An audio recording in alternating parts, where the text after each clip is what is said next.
daily lives, that will change history, that will change history, that will change history, that will change history, that will change history, that will change history. That will be the most beautiful day.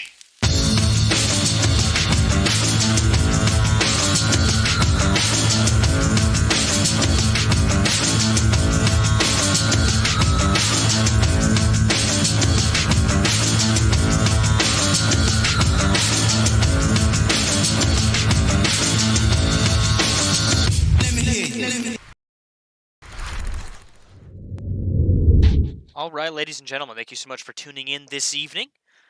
With that, we're going to be starting our nightly report on the war in Ukraine for April the 28th of 2022. Again, thank you to everybody that is tuning in this evening. Glad to have all of you tuning in. I see quite a few new faces as well as quite a few returning viewers here. Thank you guys so much for tuning back in this evening. We're going to get started right away. We have a lot of breaking news this evening. There have been strikes in Kiev, the capital of Ukraine. That's our main story here tonight. We're going to be going over that here shortly. Not just in Kiev, though. There's been strikes reported all across western Ukraine, central Ukraine, and eastern Ukraine in the past 12 to 24 hours. So we're going to go through all of those, guys.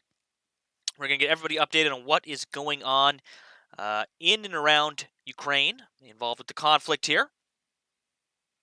First of all, we're going to start with our main headlines for the evening. Again, starting with, the strikes in Kiev.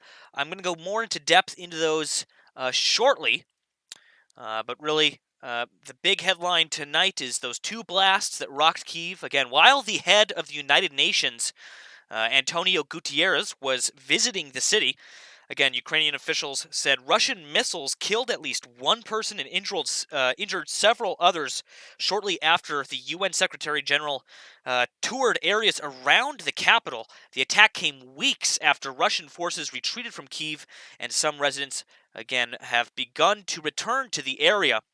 In fact, not 20 minutes after the strikes occurred, Mehmet actually messaged me and sent over some video clips. We're going to be showing you guys those here shortly after I get through the main headlines. We'll be taking a look at those videos of those missile strikes that occurred earlier today in the capital city of Kyiv. Again, keep in mind, at the same moment, probably in the same 10-minute window of those strikes occurring in Kyiv, we had strikes attempted strikes in Odessa.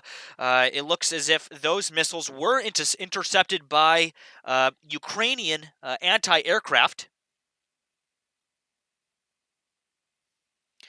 systems, Ukrainian anti-air defense systems. Again, took out those missiles that were attempting to strike Odessa. Dnipro, also in a partial blackout today. We're going to give you guys some updates on what's going on there. Dnipro as well. Possibly some strikes occurred there as well. We're still waiting to get more information out of the area. 1 second here. I got my Ukrainian anthem there playing in the background. Again, guys, just coming on the hour here at 8 p.m. Eastern Standard Time here on the East Coast in the United States. Hello to everybody here in the United States, in Canada, and in Mexico, South America. Hello to everyone. Hello to everybody tuning in from Europe. And for those of you tuning in from Africa, Australia, New Zealand, Asia, if you're tuning in from Asia, again, thank you guys so much for tuning in this evening. So yeah, the main headlines then, again, you have the two blasts that rocked Kyiv, you have the strikes that have occurred in other areas around Ukraine, basically in the same hour, probably in the same 10-minute window that those strikes happened in Kyiv. We had other reports coming in from all over Ukraine. We're going to go through those here shortly.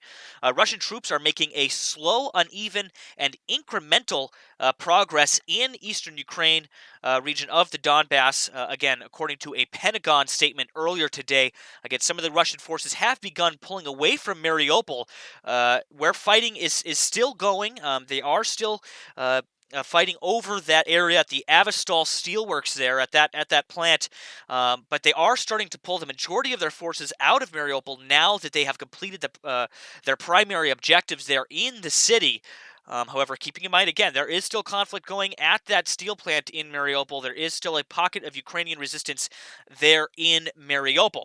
But, again, according to this Pentagon press release earlier today, Russian forces have begun pulling away from Mariupol, presumably for fighting further inland. Again, a senior U.S. defense official said, but many troops remain in the besieged port city, and airstrikes continue, again, on that Avastal steelworks there in Mariupol. The Pentagon also said over half of the 90 howitzers the U.S. promised Ukraine have reached the country. They're now inside the country of Ukraine and are en route to the front lines to be used on the battlefield. Again, the U.S. is training Ukrainian troops to use long-range weapons outside of the country and then sending those personnel back into the country to train their fellow Ukrainian defenders. So again, the battle is heating up in the east of the country as they are making some progress. It does look like Russia is making some progress in the Donbass. However, Ukraine is making some progress in other areas in repelling these Russian attacks. However, again, according to that Pentagon press release earlier, they are, quote, making a slow, uneven, and incremental process in eastern Ukraine. Again, I'll talk about that more when we hop into our maps. We'll take a look at some of those Russian force movements there, and we'll kind of get a better idea of the situation that is occurring there on the ground. Continuing on, the White House is asking Congress for $33 billion in aid to Ukraine to last until September 30th of this year. Again, they're looking into the future here. They're looking at this being a long haul here in Ukraine as this war continues to drag on. So they want to make sure that they have that assistance for that lethal aid, for the defensive aid in place for as this as this carries on. I'm reading some of your guys' comments here. Robo Hayes says, "Drink when Nemico says again." Again, I'll try to do better here at using those clutch words, guys. The White House, with that statement earlier today, so they're not only looking to secure further funding, but they are also looking at passing another aid package here in the coming days and weeks. Again, we're going to keep an eye on the news that's coming out of those press releases from the White House there to see what this next package is that they're going to be sending over to Ukraine. Again, we've been watching this pattern repeating of these aid packages, of these both lethal, defensive, and humanitarian aid packages being announced and then released and sent over. Again, those howitzers, those artillery systems are already in country now. They're en route to the battlefield. Lawmakers in Canada's House of Commons unanimously voted to recognize Russia's actions in Ukraine as genocide. The declaration is non-binding and does not require the Canadian government to take any action, but supporters hope it pressures Canada's leaders to intensify economic and other pressure on Russia.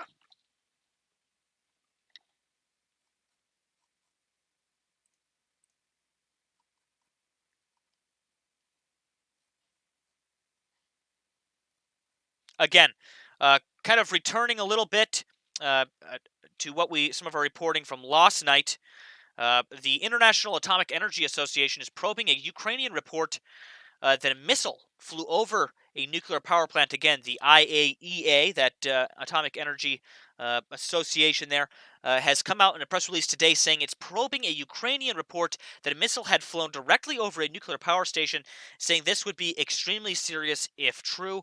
Again, referring to either a cruise missile or a ballistic missile, I believe, that they are speaking of here. Again, Director General Rafael Grossi said Kiev had formally told it on Thursday that the missile flew over the South Ukraine plant on April 16th.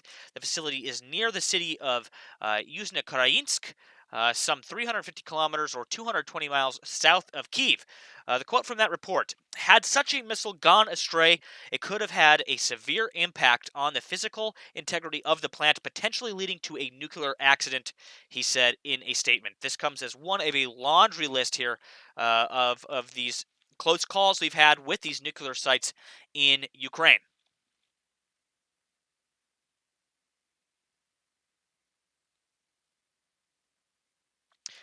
So returning back to the Donbass here, I just want to kind of go into a little bit more in depth some of the main headlines. from this evening. Again, there are 92 BTGs, those Russian battle groups, in country now, with another 20 just across the border in Russia, according to a senior U.S. defense official. Quote from that report, the attacks are somewhat better coordinated, but with small formations, company-size units with helicopter support. Again, that's from a European defense official. The lowest level of mutual support in NATO. This would be basic stuff. From that direct quote there from that European defense official. Again, still, Western officials familiar with the largest intelligence say even if Russia has learned key lessons from its systematic failures in the first stage of the conflict, it's not clear that Moscow will be able to implement the necessary changes to dominate in the Donbass region. So again, the conflict is heating up. It's in full swing there in the Donbass, but all of the numbers, all of the analysis so far is showing that they're still going to have a pretty hard time capturing a lot of that territory in that Donbass region. Again, its military has suffered heavy losses in both manpower and equipment, and officials believe that other equipment relocated from different parts of Ukraine likely isn't fully repaired yet. Many fighting units have cobbled together soldiers who have never fought or trained together. Another quote from this report from that NATO official saying, "I don't know how many lessons they can actually operationalize. It's not a simple thing. You don't just move tanks and personnel and say, now go back into the fight." So again, they are having some issues getting remobilized there in certain areas of the Donbass here to tackle those Ukrainians that are dug in very deeply in the east there. Returning back to those Kiev strikes earlier, Ukrainian foreign minister calls the Kiev strikes heinous acts of barbarism. Dmytro Kuleba, minister of foreign affairs for Ukraine, called the Russian missile strikes in Kiev a, quote, heinous act of barbarism in a tweet this evening. Again, I'll read you the direct tweet here. Russia struck Kiev with cruise missiles right when UN Secretary General Antonio Guterres and Bulgarian Prime Minister Kirill Petkov visit our capital. By this heinous act of barbarism, Russia demonstrates once again its attitude towards Ukraine, Europe, and the world. In a report from Zelensky earlier today, directly from the president of Ukraine, 10 Russian soldiers have been identified as suspects in, quote, crimes committed in Bucha. The direct quote from that report, Zelensky said the suspects' surnames are known and it is established what they did. We know all of the details about them and their actions, and we will find everyone, just as we will find all of the other Russian thugs who killed and tortured Ukrainians, who tormented our people, who destroyed houses and civilian infrastructure in Ukraine. Again, Zelensky adding that none of them will avoid responsibility.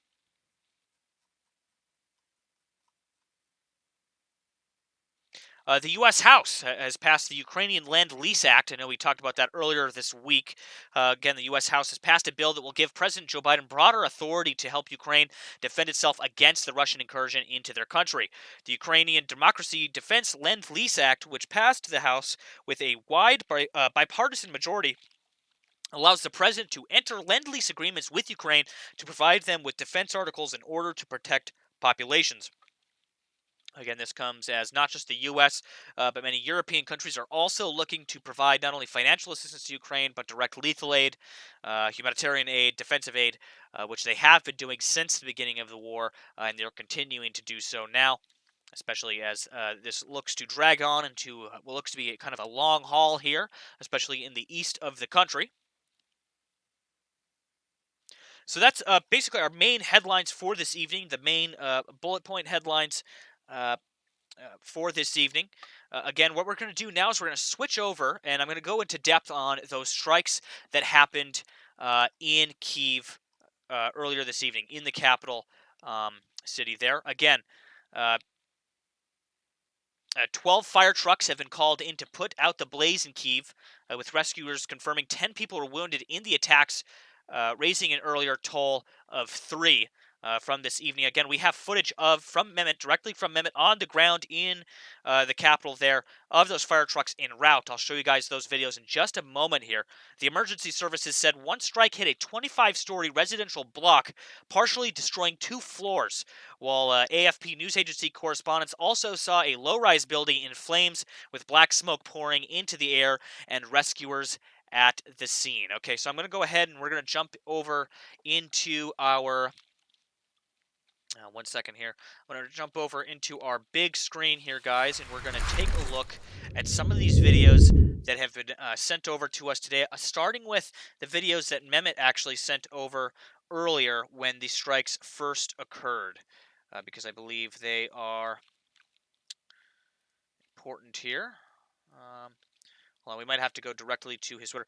Here's the again, the video that we took the screen cap for our announcement earlier for tonight's report.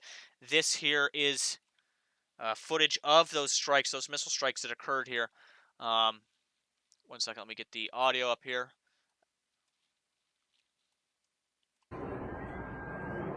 Again, you can see another explosion lighting up the plume there.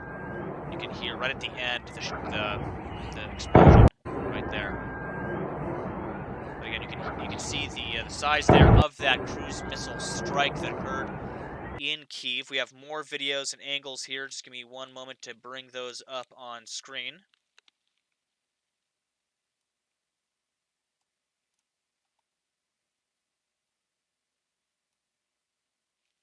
So yeah, not only did these strikes occur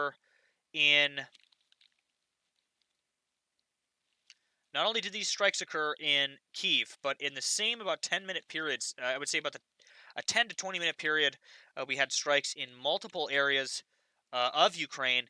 Here are those videos directly from, in fact, I'm pulling it up on his Twitter here. So here is the footage from Mehmet of those strikes that occurred there. You can see the large mushroom cloud there in the sky from that cruise missile strike there. And if we go down here, you can actually see footage directly from Mehmet's window there. This is if some of you from earlier in the war might recognize this camera angle here from his window balcony there. You can see those fire trucks en route to put out the blaze there. Those strikes in the capital city of Kiev. So yeah, very hard day for the people there in the capital city as they've had to deal with this bombardment from those cruise missile strikes this evening.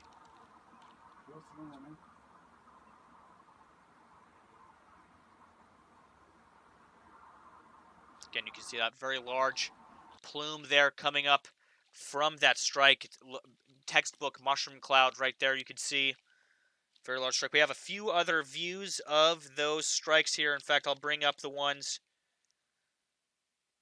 So here we go. Here's one that HM producer actually. So now, really quickly, guys, we're switching over from those headlines. We're not going to be switching into the Situation Room. I showed you those 2 posts from Mehmet first. Those 2 videos there. We're now officially moving into our Situation Room here. We're going to take a look at some of the community aggregated news for this evening. Again, started with Mehmet, but now we're looking at a post here provided by HM producer over on the Discord server. In our Situation Room over there. Thank you so much for sending this over, HM producer. This is a video from what looks to be a security camera of the moment that those missiles struck. So we're going to take a look at that with audio if there is any. Again, you can hear the missile. You can hear the missile incoming. You can hear that cruise missile as it comes screaming into Kiev there. You can see up here, the explosion occurred. Notice the cars immediately speed off to get to safety there.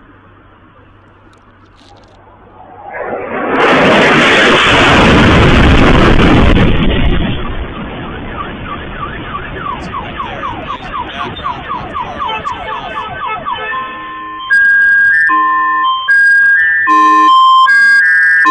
Apologies to my headphone users there.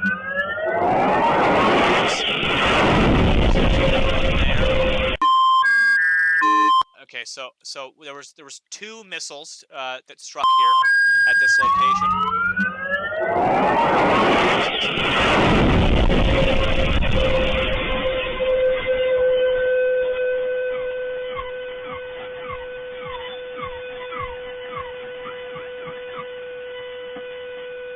Does look like those people there in that car did make it out. At least these guys here did make it out.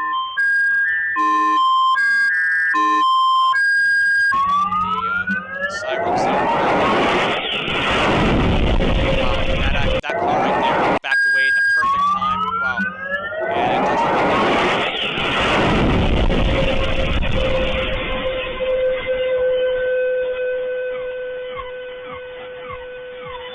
I'm not sure if the one in the car in front was able to make it out of there, but yeah, you can see them running there.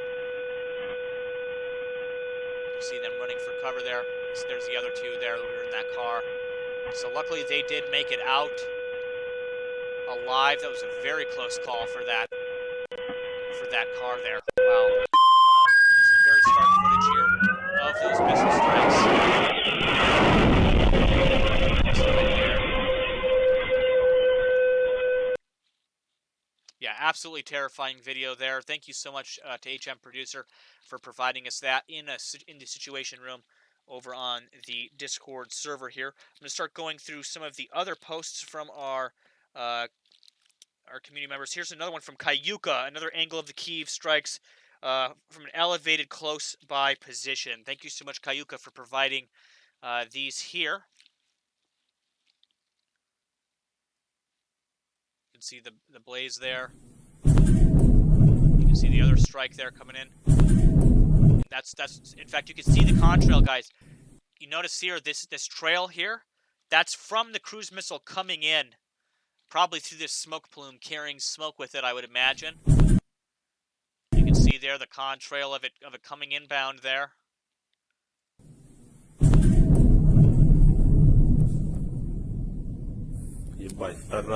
Those two blasts there, again, rocking Ukraine's capital today. Those two cruise missile strikes. Again, for anybody that was here for last night's report, you'll know, you'll probably remember that I called this happening today. We saw Russia come out with those statements earlier this week, just a day or two ago. They came out with those statements saying they were planning to strike command and control targets in Kiev. And last night I said, you know, unfortunately in the next few days it's probable that we are going to see further bombardment, further strikes in Kiev. We mentioned yesterday in last night's report, we talked about the fact that Russia has a pattern recently of doing what they say they're not going to do, and then 80% of the time they do follow through with what they are going to say they're going to do. What they say. Okay, so like when they say they're, for instance, they're not going to invade Ukraine, or they're not going to, like, again, back to the beginning of the war, when they said, that's probably the best example, when they said they were not going to invade Ukraine, of course they did, right? And so they have a pattern. There's been multiple things that have proved this over the course of the war. You know, they say they're not going to do something, they end up doing it about 100% of the time. When they say they're going to do something, when they say, for instance, you know, they're going to strike a target, they're going to retaliate for X, Y, or Z. It's only about, I would say 20% of the time. So 80% of the time they don't do it. 20% of the time they do follow through. Again, sorry for complicating that there, but this, unfortunately, here is that 20%. Okay, they make a threat saying, you know, they're gonna strike a target in Kiev, you know, in retaliation for this, that, or the other thing, and then they do follow through. This is a case of that here. In fact, so we've seen this twice now. Earlier in the war, they came out. They said they were going to strike those command and control targets, those military technical targets. They called them in Kiev. 24 hours later, we saw them strike the Kiev TV tower and a handful of other targets in and around the city. Kind of the same thing here. We see them come out with that. You know, that very aggressive warning, saying, hey, we're going to strike these targets in direct retaliation for this, and then they go ahead, 24, 48 hours later, and they strike the targets. So again, we're going to have to keep an eye on not only what's going on here in Kiev over the next coming weeks here, but all over Western Ukraine, I believe, is still under a major threat here from further bombardment from these Russian forces.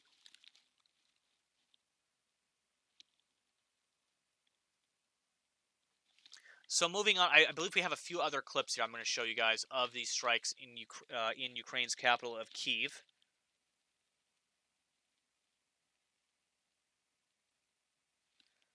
This actually comes from Nebuchadnezzar. Thank you so much for sending this over. This is from Kiev Independent. Let me see if I can get the actual tweet up here. This was a correction from earlier. Some readers pointed out that the air raid alerts was still on when the missiles hit the city earlier, reported based on the data from a local app that informs about air raid alerts. Probably using the same municipal data that we use to provide you guys those alerts in the Discord and here in the live chats.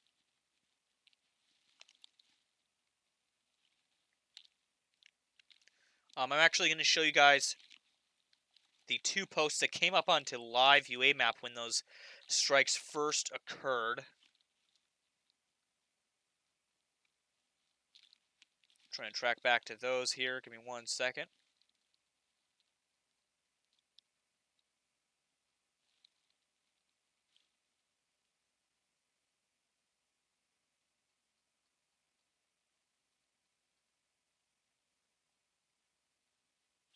Okay, so here's this one here on live UA map. I'll bring this up. Is this the one with... Okay, here we go. So these are the original two videos that were posted to live UA map first. You can notice they've blurred out a good portion of it to protect their location. This is quite important. Let's go look at the other one. There's this one too, which showed a little bit after some of the plumes coming up there from those strikes. Switching gears a little bit, Odessa, again, also had strikes earlier. Actually, here's a very good video. Really quickly, before we switch gears over to Odessa, I believe this video also is worth taking a look at here. Again, these were brought to us by Xdemonic X over on the Discord server in our situation room. I'm trying to find... Yeah, let's just go to the actual tweet here. Trying to get the actual source here up for you guys. Oh, here we go. Okay. So this is an eyewitness report of 3 rocket attacks on the Artyom defense plant in Kiev. So this report here is saying 3 rocket attacks. We've heard conflicting reports. There was two missiles, 2 cruise missiles, or 3. Again, here is a on-the-ground scene of those strikes. I believe this is that 25-story high-rise building here, if I'm not mistaken. The one that got struck. Yeah, I'm not sure, again, if that's not confirmed, but I believe that this one here is the one that got that was damaged in that strike, that had 2 floors damaged. Yeah, and you can see smoke coming out of it there. Is that another missile you hear coming inbound at the end? No,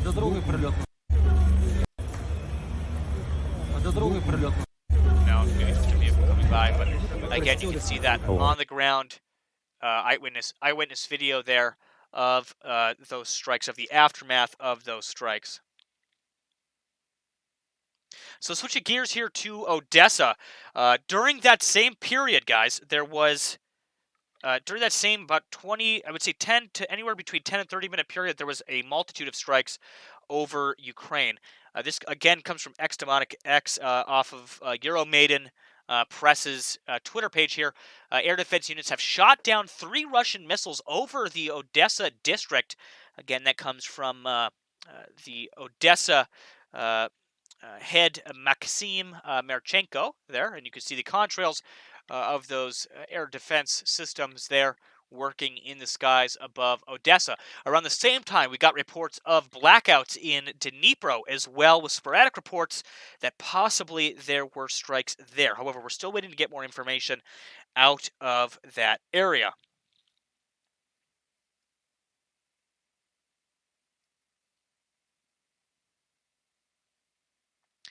So again, in another post from Kayuka on the situation room on the Discord server here, This shows, this is a tweet again from Jack Detch. Again, I'm not sure if I'm pronouncing that correctly. And this has been confirmed. This is reported to be confirmed by a briefing by the Pentagon, by a Pentagon official from the U.S. Russia now has deployed, again, more than 92 battalion tactical groups into Ukraine. A senior U.S. defense official has reported that's up from 82 battalion tactical groups in the country about a week ago. So one could say from Friday's report to now, we've gone up 10 battalion tactical groups since then. So to everybody that posted over in the Situation Room, thank you guys so much for contributing those posts this evening. So I just got word here. Okay, so we're planning to have Mehmet on this evening for an interview. We were going to have him on for an interview this evening, but our translator is unable to make it. So we'll probably hold over till tomorrow, Friday, for our interview with Mehmet on the ground in Kiev there. Again, I'm still waiting to hear back from him. I sent him a message there just to clarify. He was looking for a translator there. Knight, our usual translator, wasn't available this evening. So we might wait till tomorrow when Knight's available, just because he's been our translator since the beginning there, and then I can probably have some better questions prepared for him then. Again, we might slip it in towards the end of the show tonight if he comes available, but I will keep you guys posted there. For now, we're going to switch over from our Situation Room, guys. Again, thank you to everybody that has contributed posts over there on our Discord Situation Room, to all of our intel analysts, radar analysts, flight analysts, naval analysts, cyber analysts, all of you guys that are contributing to that aggregation of that reporting and that information. It's because of you that this operation is possible. Again, we don't have time to go through everybody's reports every night. We pick those that are the most urgent, again, and those that we have time for. However, if anybody watching the live stream would like to have by far the best source of information coming out of Ukraine, by far the quickest way to get information on what's going on in Ukraine, I would say our Discord server at discord.gg/Nemico, and more specifically, the Situation Room located on our Discord server, is by far the best resource for getting up-to-date information on what is going on in and around the conflict in Ukraine. Again, everybody is welcome over there. Everybody is also welcome to post in that Situation Room. We do have teams of moderators that go and vet that information. We fact check everything that is posted in there. If we find that something is later unconfirmed, we go back and we clarify on that. It's a very good system. It's a very redundant system for not only cataloging and aggregating all this information, but also having a place to kind of go through and fact check it and vet this information as well. So again, it's because if you guys are able to bring that info to you guys in the manner that we're doing here on these reports. Okay, so it's not just the community aggregation here, but it's also the open source intelligence sources, which we're now going to switch over to here on our live UA map. We're going to take a look at about the past 12 hours of information that has come out of Ukraine, and not just Ukraine now, guys, because remember, the war is not just in Ukraine; it is now abroad. Okay, so the Ukraine war here has now expanded to territory in Russia. It has now expanded to arguably Transnistria, as those strikes have happened there in Moldova. So again, this has expanded out from just Ukraine. All right. One would argue. I know we've already seen the rhetoric on Russian TV. Okay, on Russian TV, and in fact, I have a clip that we're going to end the show on tonight that was sent over by a community member earlier that was just absolutely mind-boggling to me. It was posted by the Telegraph earlier. We're going to end the show on that clip tonight because I believe it's a very stark and alarming piece of rhetoric there that's coming out of Russian TV. I'll show you that again later. But we've all heard the rhetoric coming out of Russian state TV now. They're calling this World War III, all right? And in some regards, you could say that this is not just a Ukraine conflict now, that this has branched out, okay? This is in Russia. This conflict is happening on Russian territory. This conflict is happening in Moldovan territory now. And one would argue that with the involvement from Western allies sending lethal aid aid into the country, that countries bordering Ukraine, like Romania, like Poland, are involved as well. At least from the Russian perspective, they most certainly are. That's how they view that involvement now. That involvement of those NATO countries, they regard that as direct involvement now that they're sending those weapon systems into the country, especially with this artillery, this package of artillery that has come in over the past few days here, or past about week, I would say they've been sending that equipment in.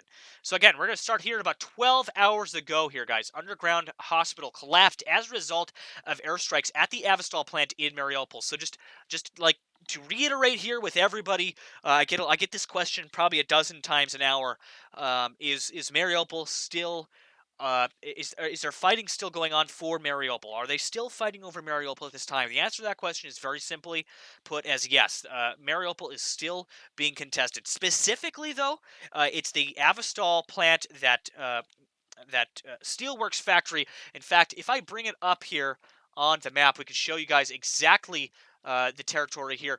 Everything you guys see here, if we scroll out here, you can see all this that becomes blank, okay? All this blank space here. This is all of the Avastal steel plant. It is a absolutely massive area, this plant. It's like a small town. This is equivalent to a town here, or even a small city in size. Absolutely massive. Have the Russian forces taken control over the majority of the city? Unfortunately, they have. Okay, unfortunately, at this time, the Russians control, I would say, about 99% of Mariupol city. That remaining 1% is this Avastal Steelworks factory. Where, keep in mind, not just Ukrainian soldiers are huddled, but also civilians are sheltering there as well.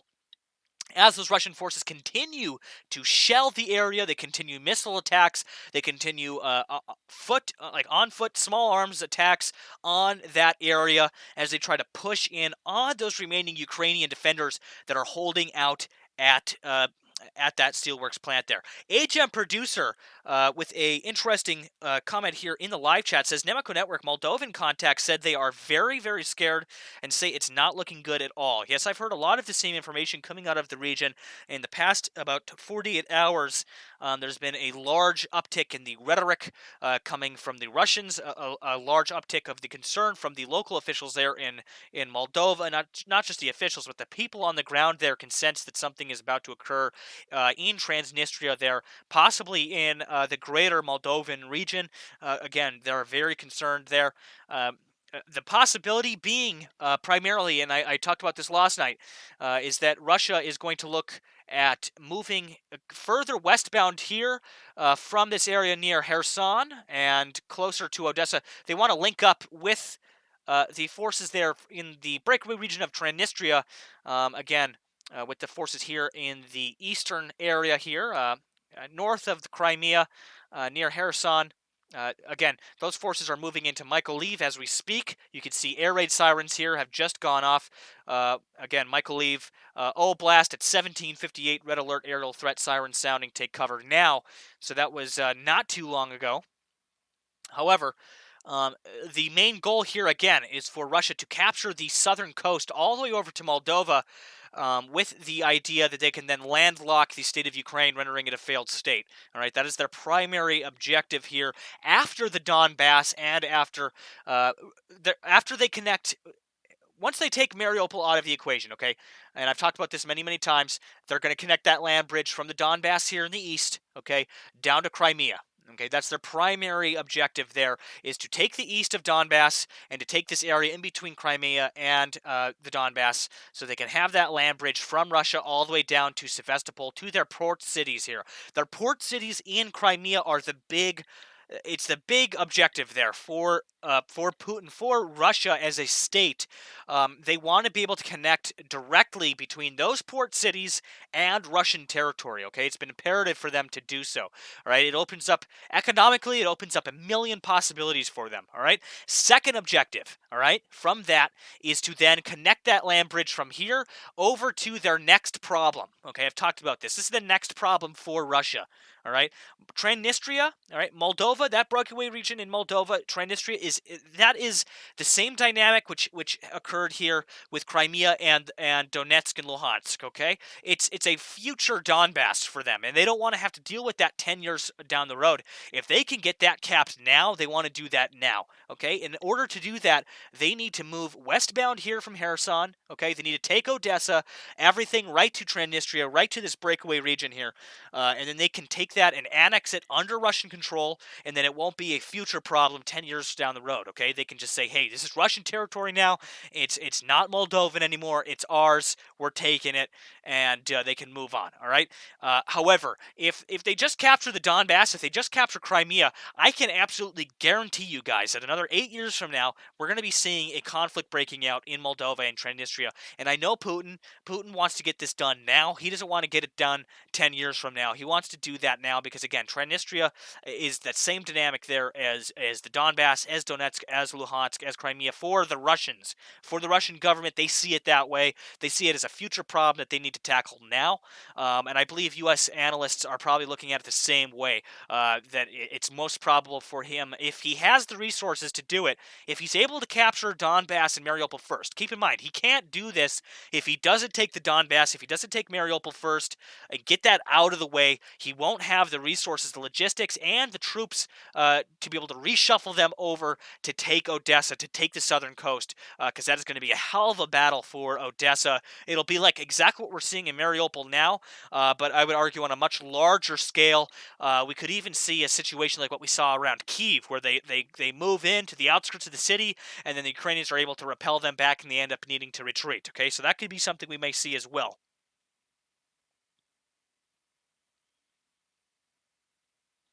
So moving on here with the reports coming out of our live UA map here. Again, actually, I'm going to play this video here. There's a video from that report of that underground hospital collapse. You can see some footage there coming from the rescue effort there as they try to dig bodies out of that underground hospital that has been shelled there, unfortunately, in. Again, that's an underground hospital collapsed as a result of airstrikes at that Avestal steel plant in Mariupol. So that's not that's a temporary field hospital that's been set up, just to clarify for everybody at home watching. 12 hours ago, Donetsk Oblast, that's in the east there. Red alert aerial threat sirens sounding now, okay? 10 hours ago, Russian troops launched about 15 grenades at Ukrainian border guards at the Senkivka border post in Chernihiv region. Again, you can see the reports there of that strike, again, right on the Russian border there, okay? And keep in mind, a lot of strikes have been happening outside of Ukraine, in Russian territory. Keep in mind, not only is that either narrative building by the Russians, but it also could be proof that the Ukrainians are now officially able to take that fight to the Russians on their own territory.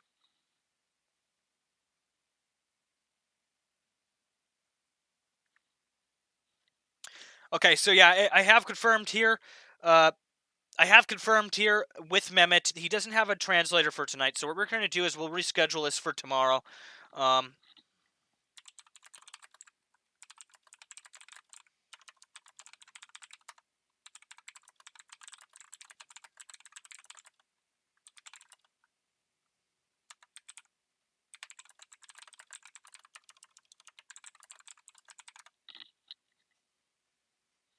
Okay, moving on. Yeah, again, we will have that.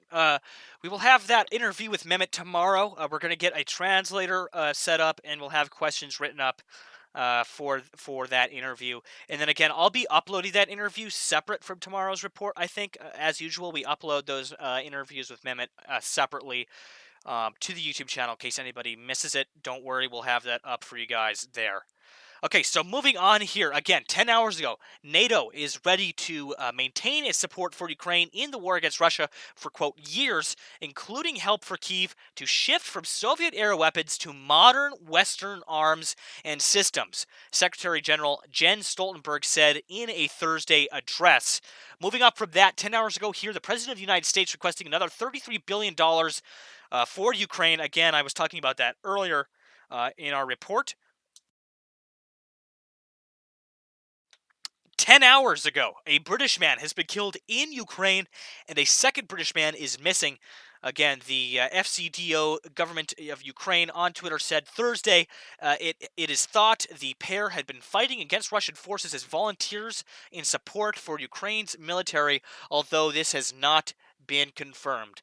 Again, our hearts go out to those British men, that one British man that has been killed, and again, that second British man that is missing in Ukraine as they went there to volunteer to fight against those Russian forces. 10 hours ago, here, another address from the President of the United States. A new $20.4 billion security assistance request for Ukraine includes $5 billion in additional drawdown authority, $6 billion for Ukraine Security Assistance Initiative, and $4 billion for the State Department's Foreign Military Financing Program. Again, that includes, you can see here in this image that they send with that, additional artillery, armored vehicles, anti-armor, anti-air capabilities flowing into Ukraine uninterrupted, accelerated cyber capabilities, advanced air defense systems, improved production capabilities for munitions and strategic minerals, and increased intelligence support. Assistance to clear landmines, improved explosive devices, and other explosive remnants of war, and for the government of Ukraine in securing and addressing threats related to chemical, biological, radiological, and nuclear materials. A stronger NATO security posture through support for U.S. troop deployments on NATO territory, including transportation of U.S. personnel and equipment, temporary duty, special pay, airlift weapon system sustainment, and medical support. So you see that that last one there, weapons system sustainment. So that's basically saying that they're going to directly provide assistance for repairing those weapon systems, okay, for maintaining things like tanks, like aircraft. So that means sending parts into them. That means sending contractors. That means sending engineers that can help repair those systems into Ukrainian territory, or sending those weapon systems outside of Ukrainian territory to be repaired and then moving them back into the country, so far from what we have gathered. Moving on here, again, you can see missile launches over Belgorod 10 hours ago. Again, that is over Russian territory, okay? Belgorod there, you can see those missile launch contrails in the air there, as reported. You can see in that picture there 10 hours ago. Sumatska Oblast, red alert aerial threat siren sounding now. In that same hour, actually in about a 2-hour period there, we had Sumatska Oblast, Donetsk Oblast, and Odessa Oblast all had aerial threat sirens sounding in that area, as well as Odessa here.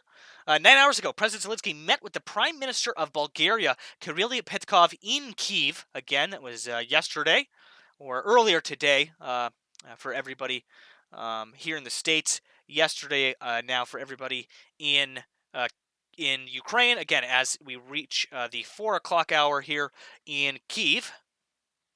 Odessa, 9 hours ago, red alert, aerial threat siren sounding. Michael Leave, aerial alert, threat siren sounding. Luhansk Oblast as well, alerts were seen there. That was all 9 hours to the 9 to 10 hour mark. We had those strikes occur, those air raid alerts there occur. 9 hours ago, the Vice Prime Minister of Ukraine says 45 Ukrainians, including 12 civilians, were released from Russian captivity. Again, not sure if that was in a prisoner swap, but most likely. 9 hours ago, Russian army continues assault on the Avastal plant in Mariupol, pushing more equipment after heavy strikes overnight. Again, you can see a picture of them pushing that heavy equipment towards the Avastal plant. Again, the fear is that they're going to continue to further bombard the area there at that Avastal steel plant in an effort to remove, to eliminate those Ukrainian forces that are holding down the fort there, so to speak, at that Avastal steel works in Mariupol.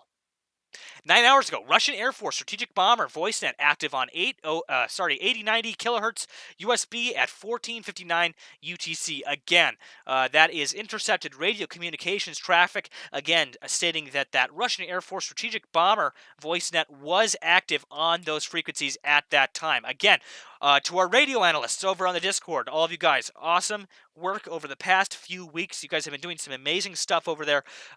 Again, we have been looking to gain a lot of insights, a lot of information can be gained from tracking not only what is being said on some of the open communications in and around the Ukrainian and Western Russian region there. All right. Not only can we gain a lot of insight about what is being said, but just simply by tracking even if we're looking at encrypted traffic, we could still see if there's activity occurring. All right. If when we see that there is activity occurring, that is usually an indicator that the Russians are about to either strike, that they're moving forces around, that they're doing something of importance. And so it's very insightful looking at that information. Again, big shout out to all of our radio analysts and our radio watchers over on the Discord server. Again, you can find a link to that if you would like to join in on that effort, on the broader efforts there that we're doing in our Discord server. As for collecting and aggregating that information, you can find a link to the Discord server in the description below. That's discord.gg/Nemico. Soon, again, we're going to be releasing. We'll be releasing our website. We're working on that. We've been working on that for some time now.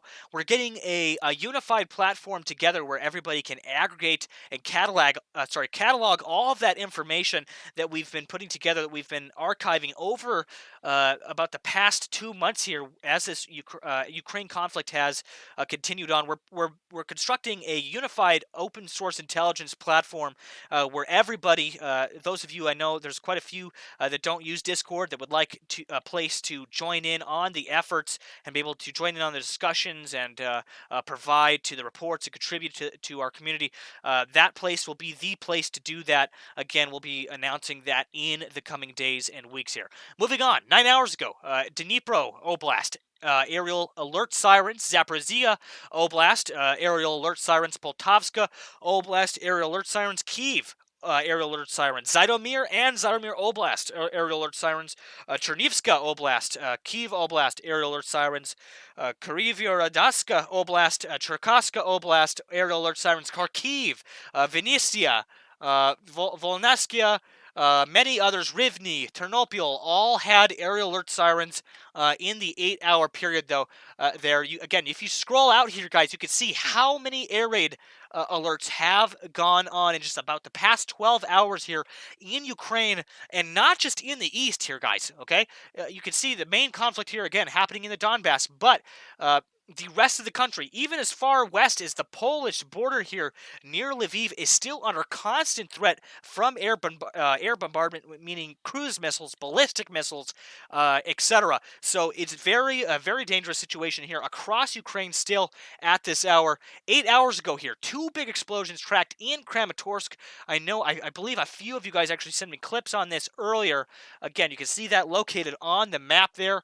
In our 24/7 cam stream, we have Kramatorsk, the skyline there, in one of our big open cams. I believe it's cam 2 that we usually show that on, because, again, it's been very heavily hit as those Russian forces look to move and secure the east there. Kramatorsk is going to become a further target by those Russian forces. 8 hours ago here, Ukrainian air defense shot down a missile over Odessa. You can see there, this is the second time in one 12-hour period that Odessa has intercepted, successfully shot down missiles over Odessa. You can see the contrail in that picture there of that missile. 8 hours ago, small fragments after the work of air defense fell at Stroyitel. Again, this is a successful air defense interception of those Russian missile bombardments, and you can see a fragment of that laying on the ground there in that picture. 8 hours ago, Ukrainian army is in full control over the Kudazivka village in Kharkiv. So again, I was telling you guys earlier in tonight's reports that in that Pentagon release statement earlier, they have admitted, that Russia is making gains. They are gaining territory incrementally in certain parts of the east. However, that is not said that the Ukrainians are also, with that said, the Ukrainians are also taking a fair amount of territory back as well. 8 hours ago, a down TB2 in Kherson Oblast. Again, that drone there, that TB2 drone, you can see down there the wreckage laying on the ground next to that Ukrainian doggo, having a sniff around there.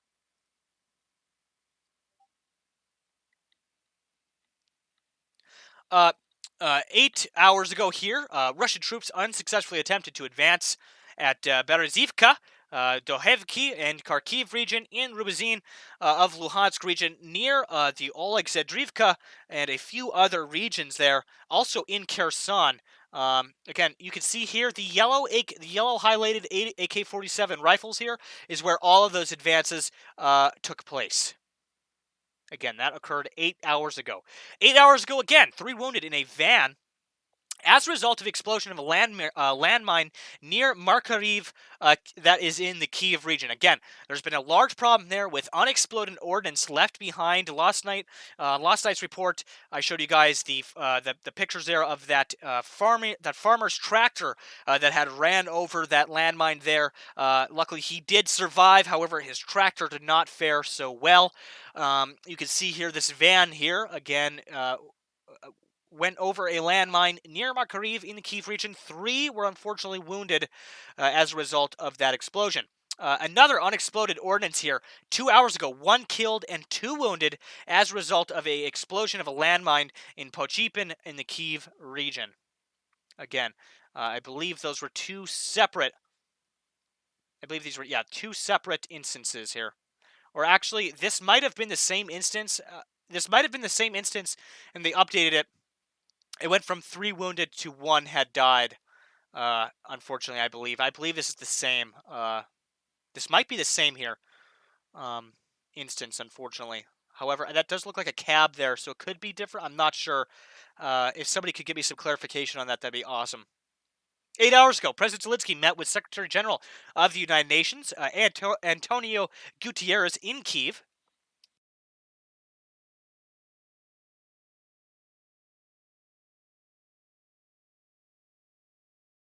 Again, I'll show you the video here. This is right before those strikes occurred. You guys, this was right before the strikes occurred in Kyiv, just hours before. He was still in the city while those strikes occurred, from what we heard. Again, that was just like the press release video there from that meeting.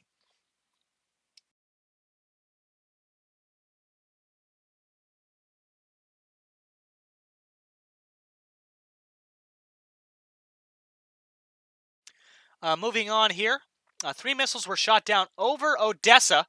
Again, not sure if that was from that first, if this is just a video from that first instance of those missiles. Добрий вечір, Одещина. This is actually a press release. Хочу розпочати з радісної новини. From the head Буквально of щойно Odessa нашими підрозділами протиповітряної оборони. One thing to keep in mind here is that Odessa has had, I think, either 2 to 3 instances of strikes in the past just 12 hours. So Odessa has been getting absolutely bombarded by those strikes there. 7 hours ago, explosions reported in Kyiv. Again, I'll show you the video again from those explosions. We reported on this earlier tonight. Those were those explosions that were breaking news earlier for this evening.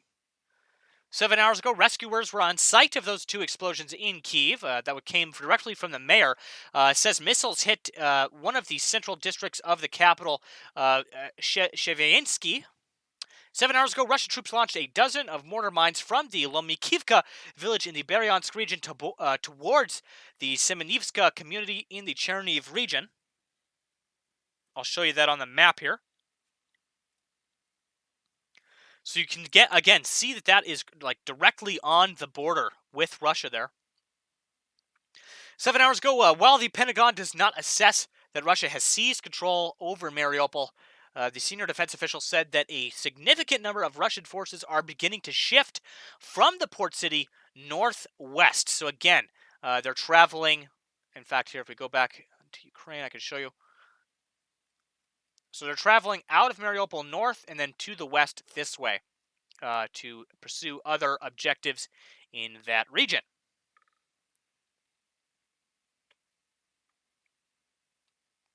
Seven hours ago, explosions reported near Kemilinski. You can see located on the map there, directly in central, I would say western Ukraine, central western Ukraine there, not too far from Vinistia.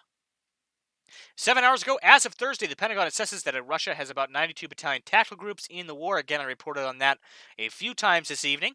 7 hours ago, as of today, the Pentagon assesses that 60% of the 90 howitzers, 155mm howitzers, it has committed to Ukraine, so far have arrived in the country, roughly 54. That's up from about half of the 90 yesterday. So again, those are going in over the border all, I would say every 24 hours, the more of those arrive in country. 7 hours ago, as of today, the Pentagon assesses that more than 1,900 missiles have been launched at Ukraine in 63 days. The senior defense official says the majority are now landing in Mariupol and in the Donbass region. However, keeping in mind that the west of Ukraine and central Ukraine is not excluded from that bombardment.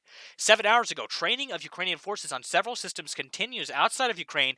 A senior defense official says that includes not only the howitzers but Q-64 short-range air defense radar and M113 armored personnel carriers.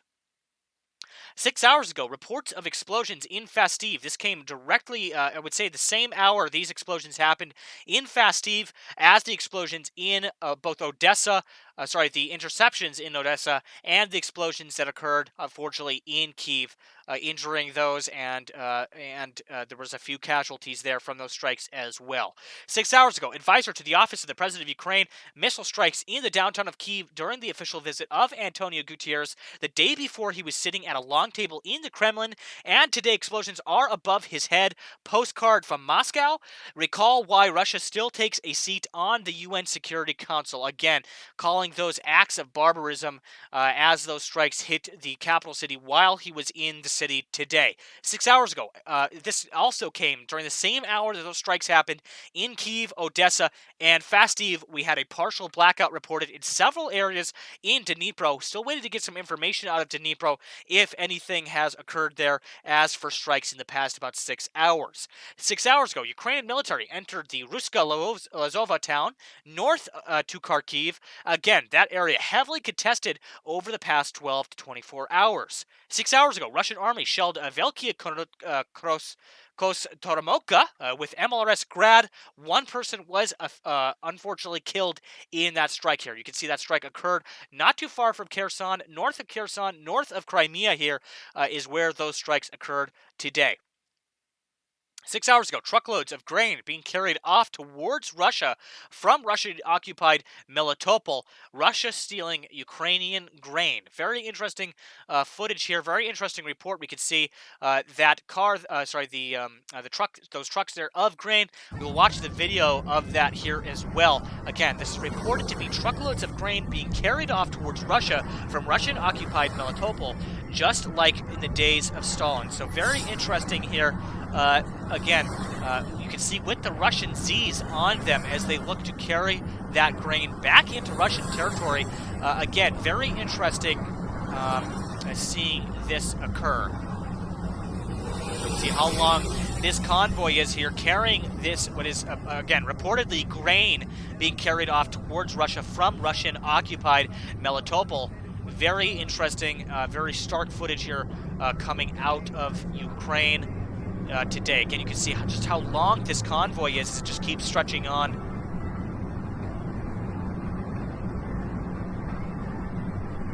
Max West says it was about 30 trucks. I think this looks significantly more than 30 trucks here. Maybe, yeah, I guess I didn't count. We can count if we want to.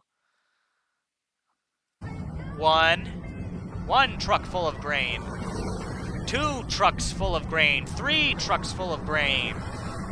4, I guess these are 1 truck each, but 4, 5 cars, 6 cars, 7 cars, 8 cars, 9 cars, 10 cars, 11 cars. I guess, would you just count both cars as 1 truck? Geez, I think we're already at 20 here. Yeah, quite a few there, and you can see, I mean, it stretches down the road pretty far. He speculated there approximately 750,000 kilograms of grain. That does sound like quite a bit of morning Wheaties. Interesting.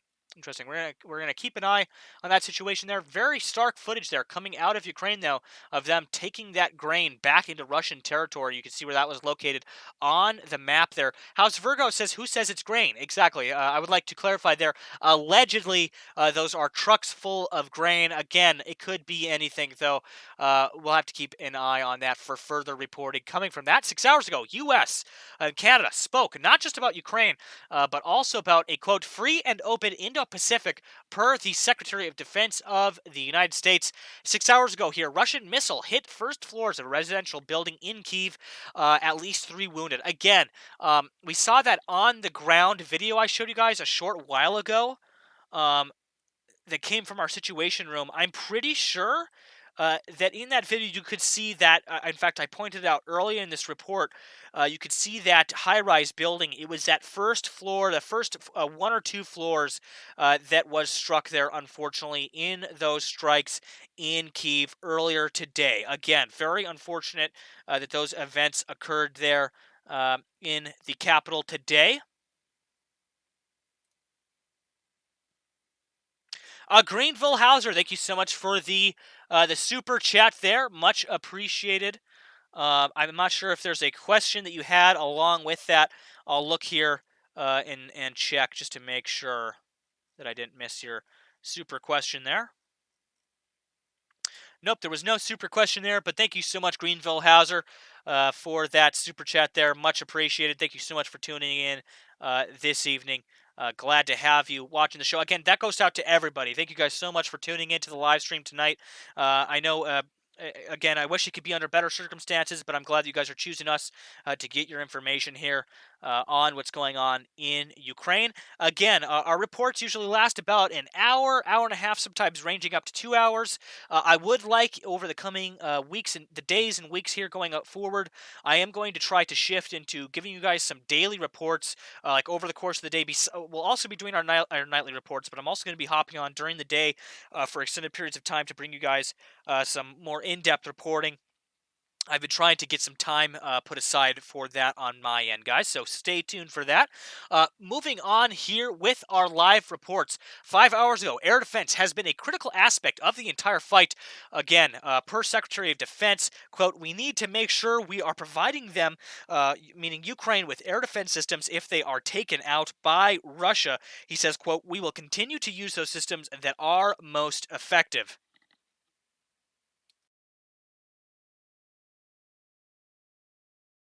5 hours ago, Secretary of Defense Austin is briefing with Canadian Minister of National Defense Anita Anand after they met at the Pentagon to discuss Ukraine, our shared responsibilities for protecting our homeland through the NORAD Command and other joint efforts to strengthen North American defense ties. Very interesting reporting there coming from that Secretary of Defense Austin. There, we've seen a lot of appearances from him over the past few days.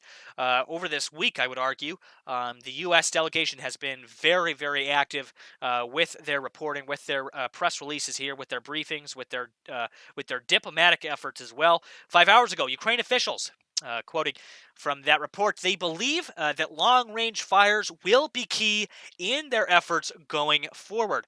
Again, per that Secretary of Defense, who says U.S. working to provide them as quickly as possible for the fight in the Donbass. Again, the terrain in the Donbass, much different than what occurred in and around Kiev earlier in the war. The territory is very different, very wide. It's much more wide open, and so the tactics, the strategy that the Ukrainians are going to need to use to thwart these Russian attacks are going to have to be a lot different.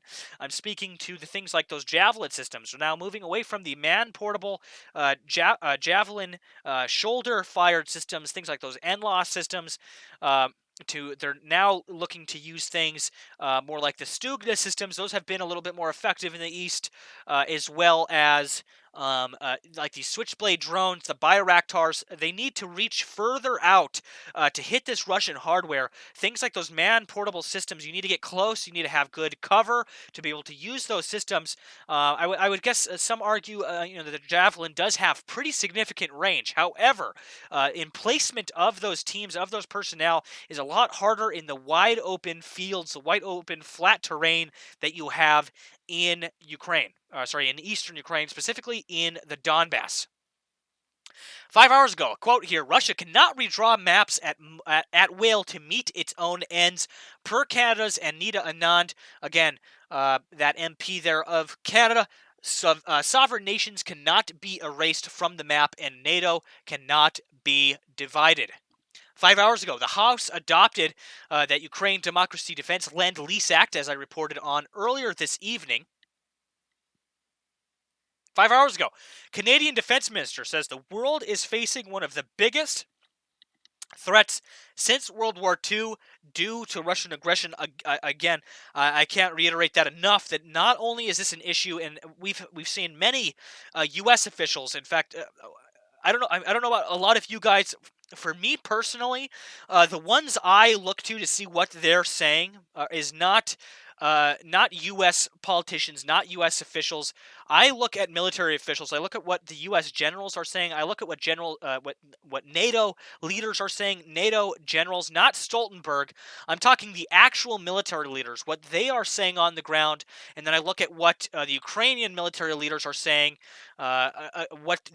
Especially U.S. intelligence here is saying, what U.S. military leaders, what the major generals that we've been watching come out for these press briefings say, what they're pointing towards, again, is that this is not just a problem for Ukraine.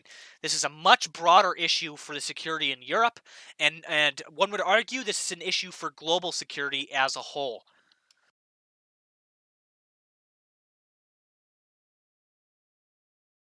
Five hours ago, 5 human beings were unfortunately killed, 11 wounded today as a result of shelling in Kharkiv and the region around it. Again, that came from the head of the original administration.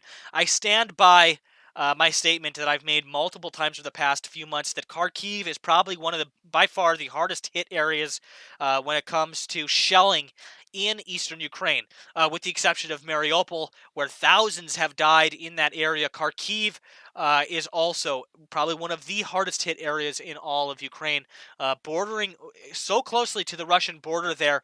They're constantly coming under shelling from the Russian side of the border, from nearby Russian emplacements in that region. Again, heavily bombarded area there. 5 hours ago, TB2 drone in Kherson. The nature of the damage is absolutely identical to another drone which was previously shot down, presumably at the end of March in Kherson Oblast. Also, the first photo from the crash site was published on April 2nd. Again, I showed you another photo of this TB2 earlier tonight. You can see just all of the damage there. Very interesting. Again, this is interesting reporting here.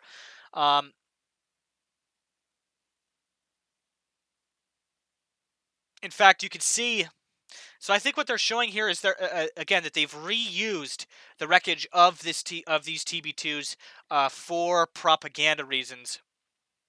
So again, this is a release from Russian authorities, from Russian military on the ground near Kherson, okay, showing that they have shot down, they come out saying that they've shot down these drones. However, this is looking like, according to Ukrainian weapons tracker here, this is looking like they reused the wreckage for this secondary release of this downed drone. So very interesting very interesting propaganda manufacturing that we are seeing occur there. 4 hours ago, Ukrainian Defense Lend-Lease Act of 2022 has passed the U.S. House and heads to President Biden's desk for his signature. The bill grants President Biden expanded authority to lend lease articles to Ukraine by temporarily waiving certain restrictions. Again, I reported on that earlier this evening. Again, the House passed Ukraine Democracy Defend Lend-Lease Act of 2022 by a vote of 417 to only 10 who opposed the bill. Very interesting. 4 hours ago, explosions reported in northern Kharkiv. Again, continuing the unfortunate pattern of absolute decimation here in Kharkiv from those Russian forces. You can see on the map where those strikes occurred. 4 hours ago, Ukrainian military destroyed 8 Russian tanks, 3 APCs on the front line between Novopil and Velika, Novosilka. Again, you can see that here in the southern portion of the country, north of Mariupol. I would say considerably north of the coast here. Again, you can see where those strikes occurred on the map. 2 hours ago, missile strike at infrastructure object in Sheptivka district in the Kemilinski region. No casualties reported. You can see where that is located on the map here in western central Ukraine.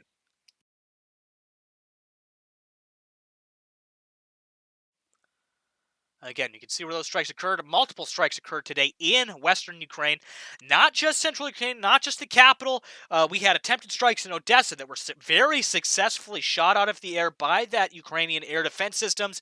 You have strikes in and around Kiev, Fastiv, Dnipro, possibly Dnipro. We're still waiting to get more information on if those strikes were thwarted in Dnipro or what necessarily occurred there today. The West, multiple strikes here that we've seen occur today. Here is a video we're going to play for you guys now on screen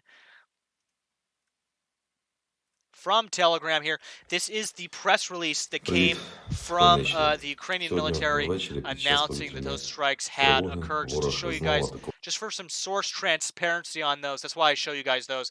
I know we don't sit through them because, again, we're primarily English-speaking audience here. If at any point we have a English-translated video, I always show it to you guys. But for source transparency, I still bring those up to show you guys those videos, even if we're not watching the whole thing because it's in a different language.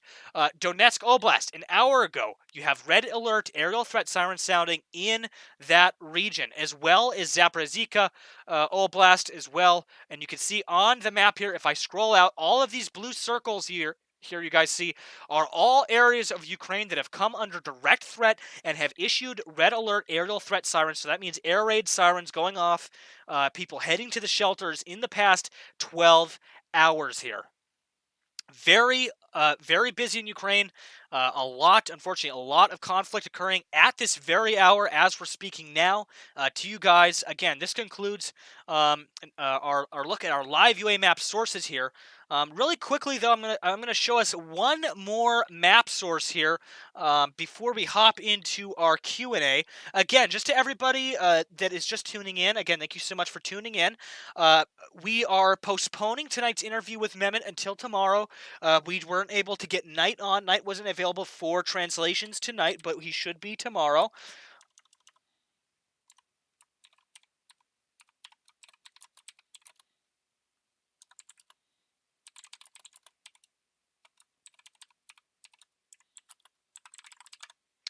Again, just replying to a message real quick from Mehmet there. Again, we're looking to do that interview with Mehmet tomorrow for you guys here for tomorrow's report. As we weren't able to get a translator on. We were thinking about doing it via text, but I'd rather have you guys be able to hear Mehmet's voice and be able to have Knight translate for us instead of trying to type out questions and stuff like that. I would rather have him be able to speak to you guys than have to suffer through that. So we're going to postpone that till tomorrow. I was hoping to have him on tonight for 2 reasons, not just as a catch-up. In fact, so before the strikes that happened in Kiev today, I was planning to have him on for an interview tonight, and then those strikes happened. So that was another reason I was hoping to have him on tonight, so we could talk to him about those strikes that occurred in the city today. Again, we'll talk to him tomorrow in that interview, which will be uploaded to the YouTube channel separately after it's done being live, and we'll ask him not only about everything that's been going on with him, how he's been doing, but we'll talk about those strikes that are occurring in Ukraine's capital as well. Interestingly enough, last night, again, in last night's report, I was speculating that we would see these strikes occur today. Unfortunately, we did. Unfortunately, we did see those strikes occur in the capital city of Kiev. Again, right after talking about the possibility that those were going to occur last night in last night's report, especially after we saw those releases from the Russian government saying that they were planning to strike targets in Kiev. Command and control targets. House Virgo asks, Nemico Network, did you get my Black Sea, Putin, Moldova email? Please check. I don't check my email while I'm doing reports. But House Virgo, what I will do is I will check my email after this, and if again I'll take a look at that, and possibly we'll talk about that tomorrow in tomorrow's report. The best way to get stuff to me, guys, is over on the Discord servers. To PM me stuff directly on the Discord server, especially if you want it showed on the nightly report as we're giving the reports. Best place to do that is over on the Discord server, discord.gg/Nemico. Again, 1 second while I...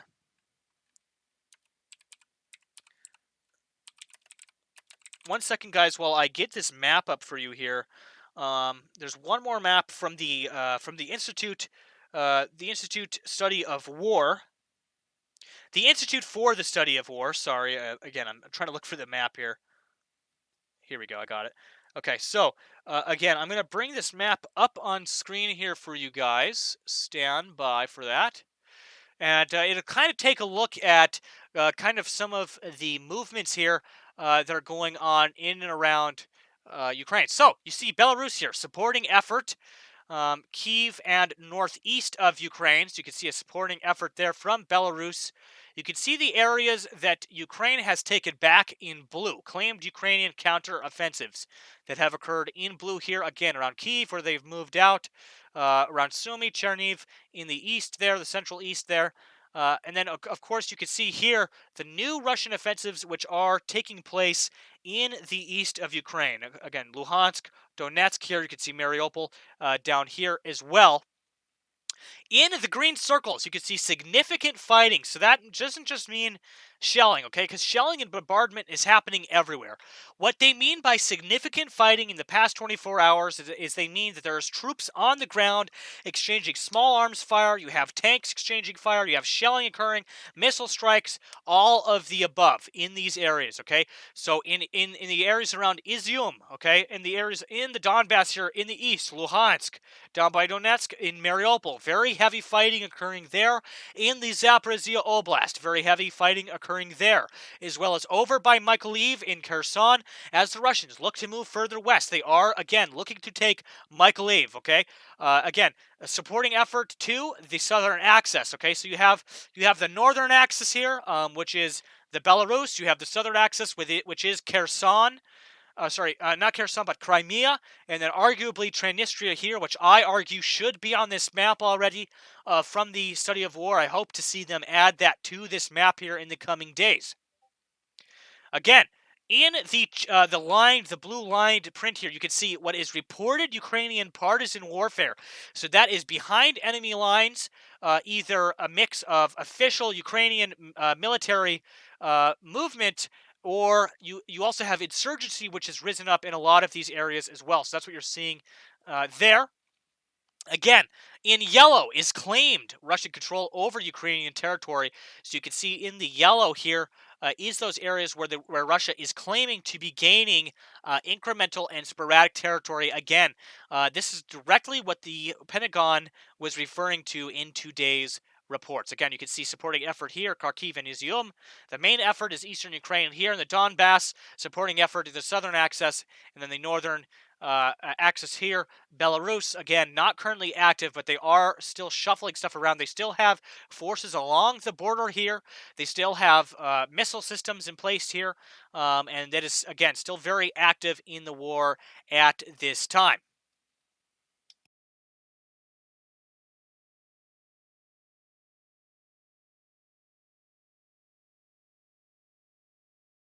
Again, now I'm going to switch over for a real quick, we'll have a little bit of a Q&A here. I'm going to read a few of our comments and questions coming from our live chat here. Titan, thank you so much for the super chat, asks, who does your scripting, Discord, webhooks, etc.? We not only have a team of developers, but I also do a little bit of that work when I get a chance to do so. I don't have much time lately. Again, Titan, thank you so much for tuning in to tonight's stream and for the support there. Much appreciated, Titan. I hope to see you around for future streams.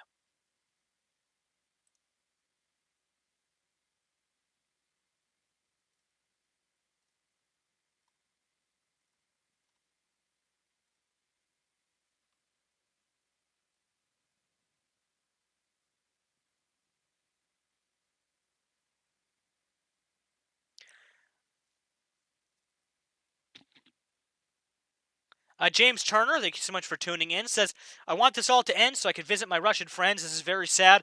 I would 100% agree there, Turner. It not only is sad for Ukraine, but also this is arguably very sad for Russia. Russia was already in a pretty bad position to begin with. Economically, this is absolutely destroying their country. There are innocent Russian citizens that are caught in the crossfire on this when it comes to, economically, financially. People are being hurt there. Their livelihoods are being put at risk. Not to mention, if this goes further, Russia is going to, again, be damaged very badly.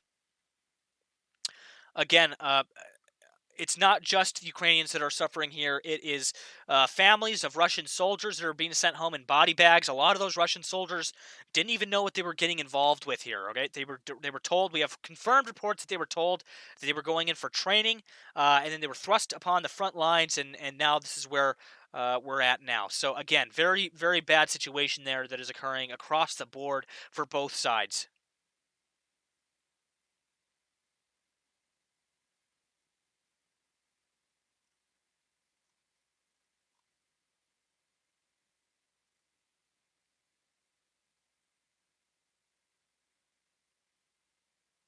Angelina, thank you so much for tuning in. She was replying to Keenan Neighbors, who she said, I guess I'm that age also. I remember it all. We used to cover our heads in prepping for nukes coming from Cuba. Yeah, it's very interesting how times changed from that into a period of peace, and then now we're transitioning back into that same Cold War mentality here. Having to worry about kind of what's going on here with Russia, again, as this conflict looks to heat up and drag on, unfortunately.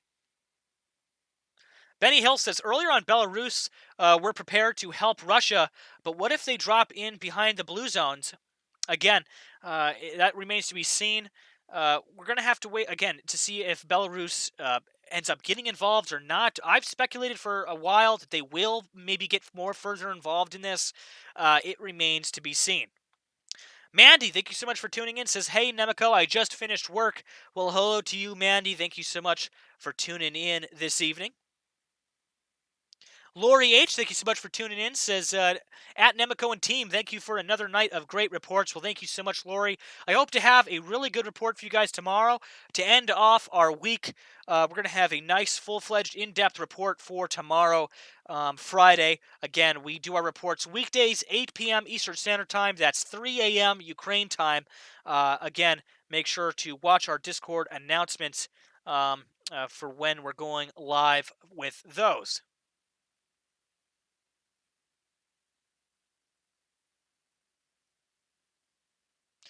Madeline, thank you so much for tuning in. Says, yes, thank you, Nemico and team. Excellent coverage. Well, thank you, Madeline. That means a lot. Thank you so much for tuning in to the stream this evening. Glad to have you on the stream following along. Lori, thank you so much for tuning in. Jack MC, thank you for tuning in. Pocky, thank you so much for tuning in this evening. Jack MC, thank you so much for tuning in. Marcia, thank you so much for tuning in. Miss Fishy, thank you so much for tuning in. As usual, glad to have you on here.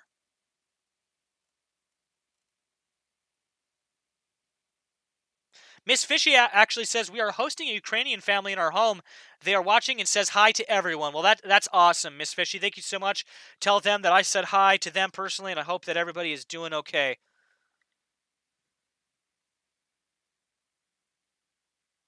Benny Hill says, I live in Britain and mod for a Russian live streamer in London. Poor guy, not made many videos since this kicked off. I feel sorry for him. Yeah, I actually have a few Russian YouTubers that I watch. Survival Russia, he's one. Roman, NF, what is his, oh God, what's his channel name? NFZ, oh, hold on, I'll tell you right now. NFKRZ. That's his channel. I watch him occasionally. There are a lot of good Russian content creators out there that are not pro war, okay? That are not pro Ukrainian conflict, all right? There's a lot of Russian citizens out there that are not they're not for Putin's war in Ukraine, okay? Not all Russians share that opinion. There are a lot of Russians that unfortunately do share that opinion. Again, I have a very stark clip that I'm going to end the show off tonight on. Marcia says, Nemico, thank you for all you do. Thank you so much, for Marcia, for tuning in tonight. Glad to have you on the stream this evening. Again, just looking through some of our comments from everybody here.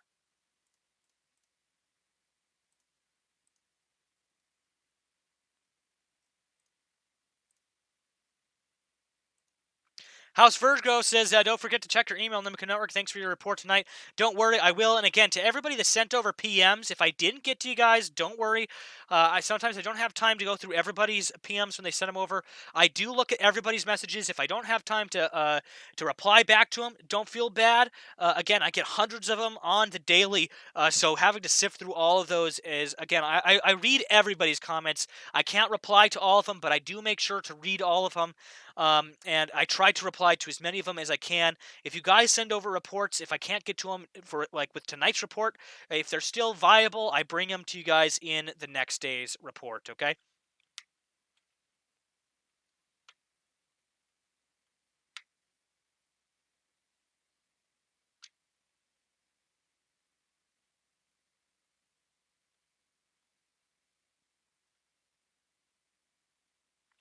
Robert Hunt says, there was a Ukrainian with a survival channel, I think H&R Bushcraft. He hasn't posted much. I'll have to take a look at that. Another Ukrainian YouTuber I watch is Kherson, Kriosan. Sorry, I get all my Ukrainian names mixed up here. Kriosan. Again, Kriosan, great channel. I love those guys. Absolutely wonderful creators. If you guys are looking for some Ukrainian, they also, some of their members are from Russia as well. Ukrainian content creators. They do some amazing videos. They do some videos where they're exploring Chernobyl. They have some science videos. Awesome stuff. I love their content. Great group of guys. In fact, I'm on their Discord server. I hope one day I'd love to do a collaboration with Kriosan. I absolutely love their stuff. Bald and Bankrupt, another really good YouTube channel. He does a lot of content in Russia and in Ukraine. He's from England. He's a really great YouTuber. I love his stuff too. There's a whole laundry list of YouTubers that make content from that region that are definitely worth a watch. The Lost Tarp Fighter says, I need firework reviews coming up this summer. I plan to do every summer. I did it last summer. I plan to do it every summer. I do a thing where I call a firework a day. I do a YouTube short they're under 60 seconds. I do one YouTube short a day where we blow something up. So I'm planning to start that here soon when fireworks season gets going here in my neck of the woods. So stay tuned for that. I know quite a few of you guys have asked for some more of those firework videos and for some of that content. I got a whole bunch of that stuff coming down the pipeline here in the future. Again, we also have I have to somehow get a subscriber special together. My last one was 200 subscribers. That was on New Year's of this year, and now I'm almost up to 60,000. So we're gonna have to get I'm gonna have to figure something out to follow up that last subscriber special. So we'll have to figure that one out. I also have the 10-year anniversary of the channel coming up here in June. So pretty pumped. We're gonna do a video for the 10-year anniversary as well. Again, thank you to everybody that tuned in tonight. To everybody that sent over information, to everybody that provided reports in the Situation Room, to everybody that is talking in the live chat. Kayuka actually really quickly sent me over some clarification. Earlier I was talking about those two trucks that got damaged by those landmines. He did clarify they were two different mine explosions. As you can see, two different trucks. Sadly, there were two separate explosions there that occurred in the Kiev region from unexploded mine ordnance that was left behind there. So very unfortunate, very unfortunate circumstances.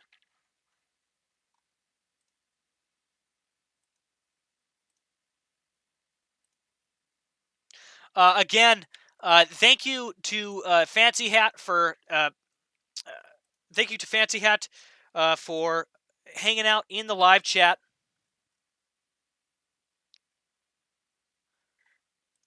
Titan actually did 2 super chats. I didn't see what your first one was. However, I think I got your question with the second one, which was who does your scripting, your Discord webhooks. We have, again, developers, and I do a little bit of that myself. Again, looking to further mobilize our developer community over there on the Nemico Discord in the coming days and weeks. We've had a lot of projects we've had on the back burner, which we're looking to get going for you guys over there. I know there's been a big request for some of that activity to get going there, so we'll get that ball rolling here soon. Again, thank you to everybody that came through with the super chats tonight in support of the channel. Huge shout out to you guys. Thank you so much, Greenville Hauser and Titan especially. Thank you guys so much for tuning in this evening. I have one last piece of content here to end the show on. And then I'll do my closing segment, okay? This was actually sent over by a user on our Discord server earlier today. I had not seen it. This is a clip from Russian state television from today, posted on the Telegraph. This actually posted on Telegraph. This footage was from earlier today, from Russian state television, and I believe it's definitely worth a watch here. Give me 1 second here so I could scroll back up in my feed to find it for you guys, though. Pyrotech, thank you so much for tuning in tonight. Again, it's awesome to see a few fellow pyros in the live chat, guys. I love that. That's awesome. It means a lot to me to have you guys tuning in. I'm trying to find this dang clip here. Discord's not wanting to load up for me.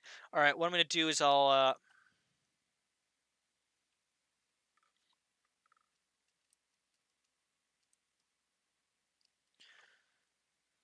okay, really quickly, I'm going to have to track it down separately here since Discord is not wanting to... Oh, actually, no, hold on. It came through. It came in clutch. All right, 1 second here while I get this post up for you guys. So what I'm about to show you, again, is a clip that came from Russian television today.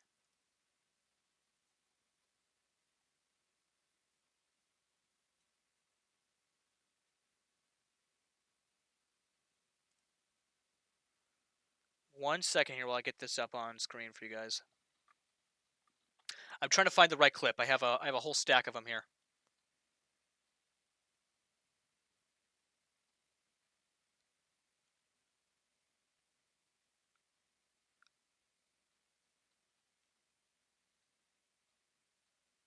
Actually, I have a way to quicker. Let's find it quicker.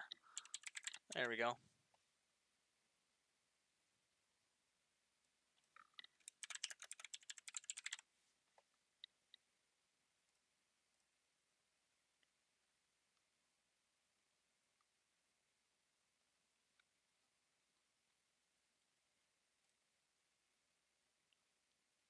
Trying to find this video from earlier today. I had it in my list here, and I'm having a hard time finding it. Stand by here, guys, while I get this video up for you guys on screen.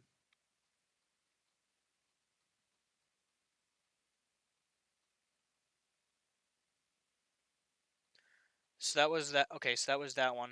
It's from the Telegram here. In fact, you know what? I'm just gonna find it on the Telegram, or sorry, the Telegraph, instead of looking. Yeah, instead of looking for it here.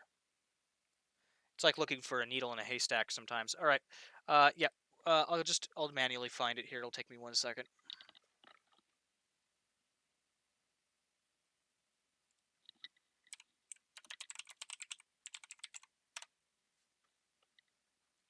Okay, so this comes from Russian.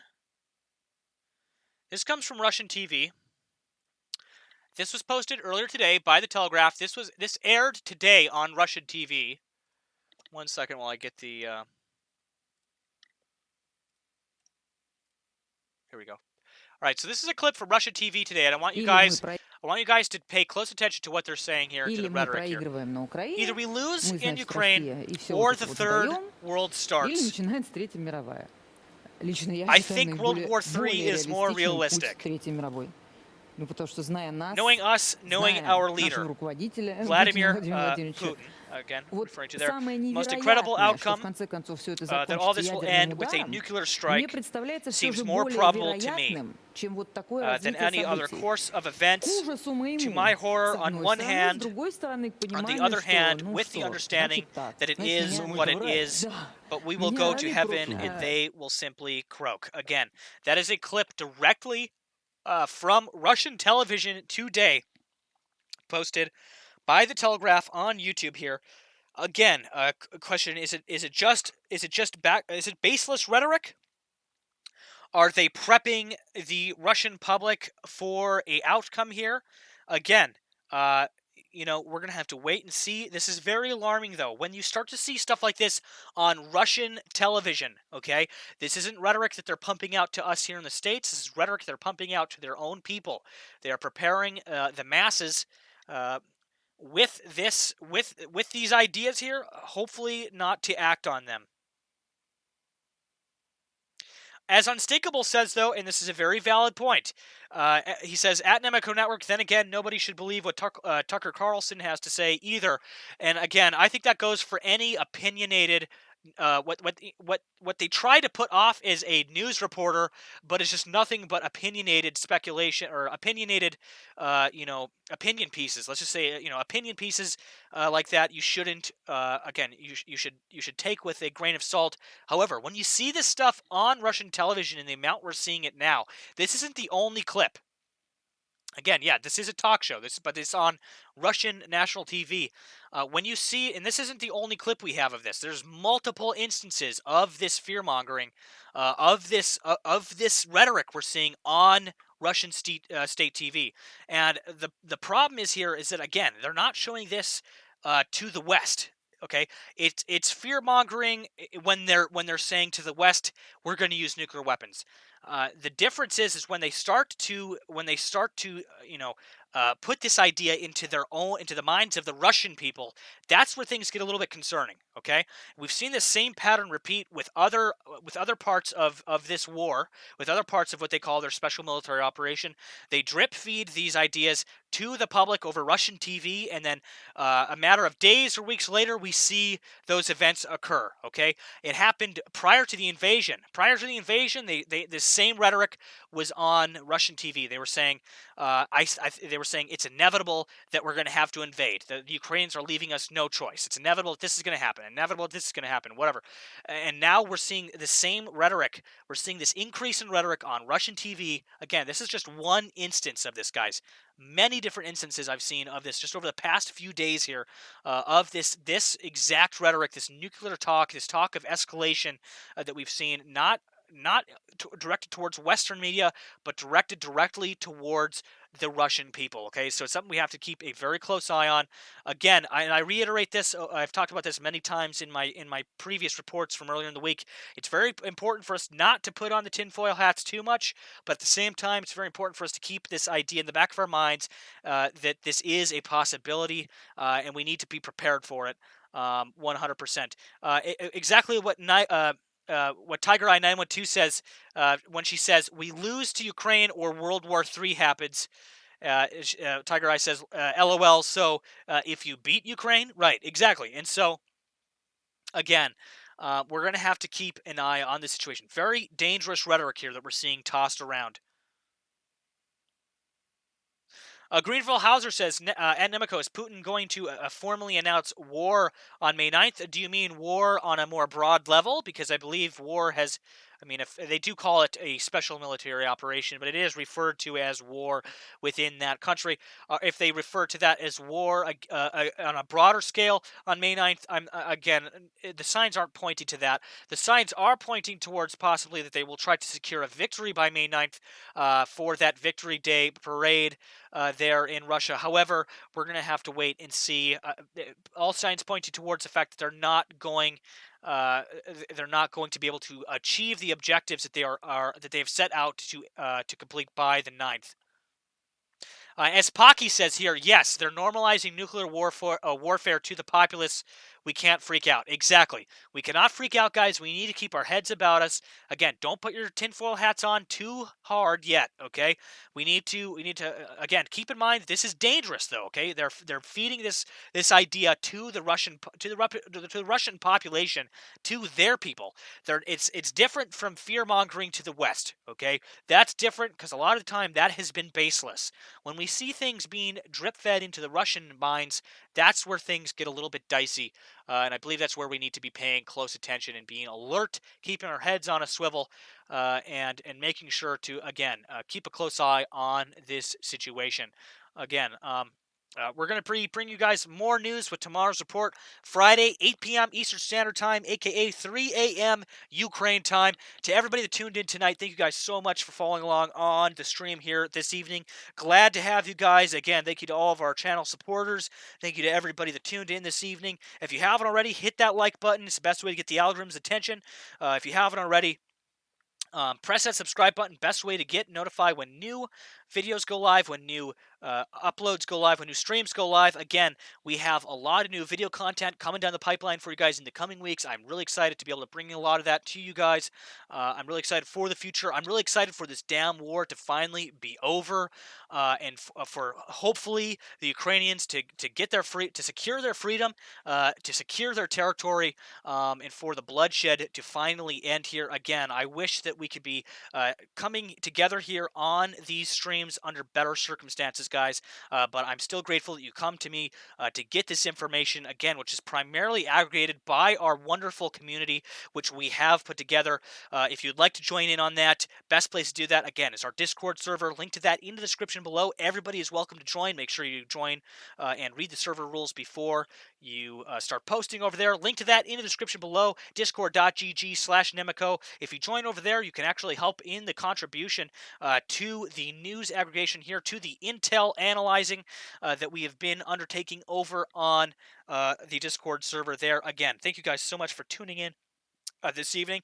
If you're interested in any of these sources, any of the sources, links, etc. that we've used tonight, any of our cameras, you can find all that information in two places. Either A, in the description below this stream, or below the video, depending on how you're watching this, as, again, after every nightly report, we upload them to our YouTube channel at youtube.com/Nemico Network, for those of you that miss out on the live reports. But down there, again, in the description, you can find all of the links to our sources. If they're not down there, if whatever's not down there, you can find over on our Discord server. That's the best place to find all of our tools, all of our links, all of our sources, all of our reporting. It's by far the best place, I think, to get up-to-date news on what's going on with this conflict currently, as we are officially the largest Discord server actively covering this Ukrainian conflict and the war as a whole. Again, thank you guys so much. Again, down there, one more thing I should add, in the description you can find links where you can donate directly to Ukraine, where you can support the channel, also where you can check out the fundraiser for the merch as well, is all down there in the description. New reports every night, guys, 8 p.m. Eastern Standard Time, 3 a.m. Ukraine time. Thank you to everybody that tuned in this evening, and until next time, guys, you have been watching Nemico Network. Stand by.